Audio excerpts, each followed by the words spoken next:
Hello, my name is Dr Lizzie Burns and I'm very much looking forward to contributing to your science festival. So I'm going to be sharing with you some origami, paper folding, paper engineering. And my mind, I have to say, was really opened by somebody who I met, Yuen Har, who is with me now. And I met Yuen Har at the British Origami Society, and I was really amazed and inspired to meet because Yuen Har has visual impairments and she does origami, and it suddenly made me think about origami in a whole different way. It's all about structure and form, and I thought it would be hopefully really inspiring for you to also meet Yuen Har. So hello. Hello. Good to see you. Hello. Thank you so much for being willing to share your experiences and for letting me ask a few questions. So I wondered, how did you come to learn origami? When I was 10, I was on a family holiday in Hong Kong, and my uncle taught me to fold a few things. And at that time, I didn't actually know that there was a thing called origami. All I knew was that he showed me how to fold things, which I thought was very clever. And then that was it for decades, really. I Oh, didn't really know that it existed as anything else, as a proper thing. And then when I met Ricky,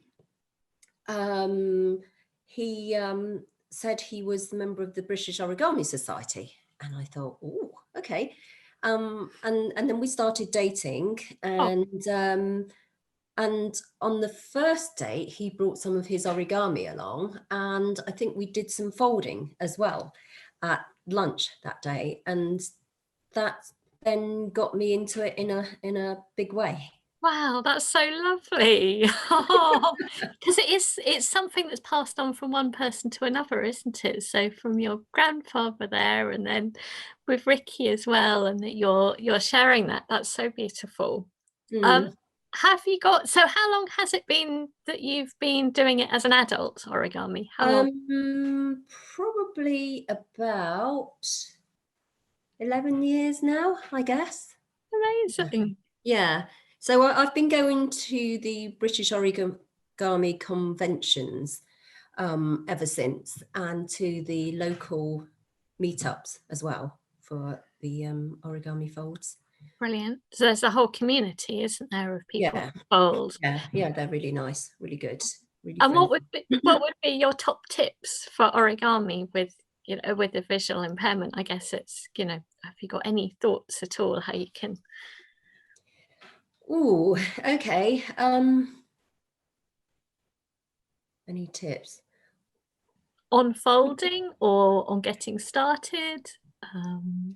I think it's probably easier if you get started when you're with somebody who can show you certain things, to be honest, which is difficult in this pandemic. I know you can still do it now, but things are a lot easier when you're starting off, as with any activity, physical activity, if you've got somebody to sit there and show you.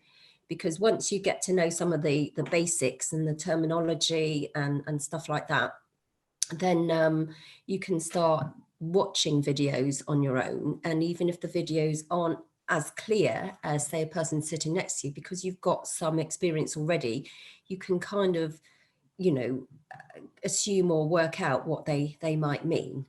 But I would say that if you really get into it, I mean, I like folding quite complex things, and people often say, oh no, that's too complex, blah blah blah. I would say my tip is, don't listen to that. Yes, it may be complex, but if you like something, that will be your motivation for keeping with it and finding it not so difficult. There are ways that I fold things that a sighted person wouldn't, because I just find it easier to feel certain types of creases. So I'll often do it one way and then reverse it. which is not how a sighted person would do it. So they might often think I'm doing it wrong or doing it backwards. But that sort of thing, it's probably easier for me to explain once somebody knows a bit about origami. I'm not sure how much people know here, so I won't go into much detail. But when people get a bit more into it, they want to know some more ways that I use to make things easier for myself. You can we can do another thing. Brilliant. Or something like that. Well, that's really useful to get started with somebody else, and and that you would adapt to follow your passion and your interest. I'm really curious as well. This is something I've noticed in myself, but how does origami make you feel? How is it helpful to you in your life? Oh, lots of different ways, really. I like it because it's tactile, so you can feel it. So often when you look at art or you go to an art exhibition, you're not allowed to touch anything. Well, not that a painting is very touchable, but even with other forms, you're not allowed to touch it. Whereas in most origami things I've been to, you're allowed to pick it up and look at it, so you can really feel engaged. I also like the aesthetics of things. I like making things that look like the real world thing. And I find that it can show me what something looks like in real life when I've not seen one before, which is really helpful. And also, secondly, that it's aesthetically pleasing, I guess. And also, being an engineer, I'm quite fascinated by how you can turn a flat piece of paper into such a complex 3D model.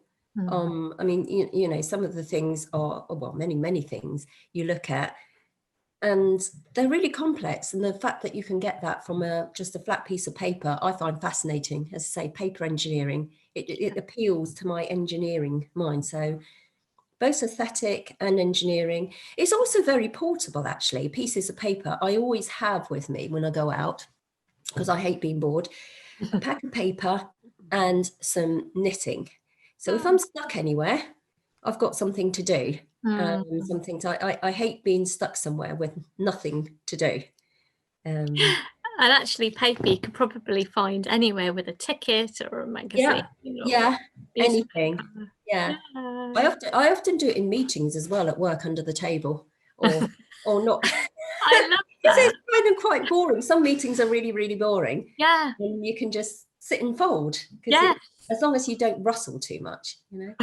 Because actually I guess in a meeting, if I was a little bit bored, I would start looking at all sorts of things, and I guess you're needing that engagement, and you're doing it a different way through feeling. I either knit or I fold, and they've got used to me now at work doing that, as long as I don't rustle.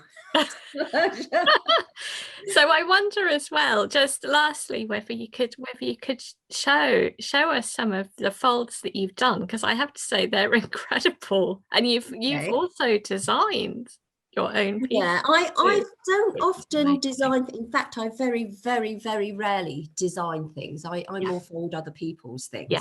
But I did design this by accident. So this is a swan with a little signet in its, I don't know if you can see that, a little signet in its back. And that's all one piece of paper. One piece of paper. And I was kind of inspired by, somebody showed me how to fold a duck with its baby all out of one piece. And I thought, I wonder if you could do a swan.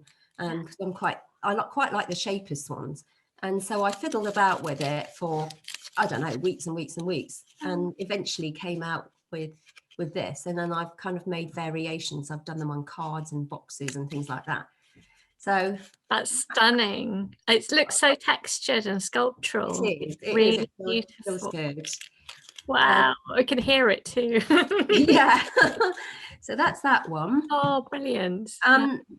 This one, this is not mine. So none of these others are my models. To say, I just tend to fold other people. So this is a jack in a box. Oh, can you hold it up a bit? Yeah, hold on. I'm just putting it. You're trying to get it. I'm trying to get him back in his box. Away into its box. So this is made out of one piece of paper that is twice as long as it is wide. Okay. Yeah. Oh, brilliant. So this is the box. Yes. And he's gonna jump out now. I'm gonna let him go. 1, 2, 3. Way. Yeah, see? And fantastic. I think I saw this at the first origami convention. I mean, and I just thought that is just so clever. Really, really clever, all out of one piece of paper. So it's a little jumping monkey. This is quite good for doing when you're in a queue, because it takes quite a long time to do. So when you're queuing at something like a theme park for a ride, yes, quite good. Monday again. Thank you. And one more. Okay, and then I've got this rose. Oops. Stunning. It's quite complex, and I don't know that I know how to do the bottom of it or finish it off. I can't remember that properly now. Wow. But we saw this in Hungary. So they have these origami meetings all over the world. You can go to everybody else's. And it's a more complicated version of the Kawasaki rose, more petals. And I just love the feel. Again, because I guess it kind of reminds me of what a real rose would feel like in terms of shape and things like that, but obviously won't die. Yeah. I just really like the shape and feel of that. Yeah, it's stunning. Thank you so much for sharing those, and we really hope that you'll join me with some films. Yuen Har has been trying to give me some tips on describing, so I'll do my best and hopefully get you started on your origami journey. Thanks ever so much, Yuen Har. Okay. Thank you.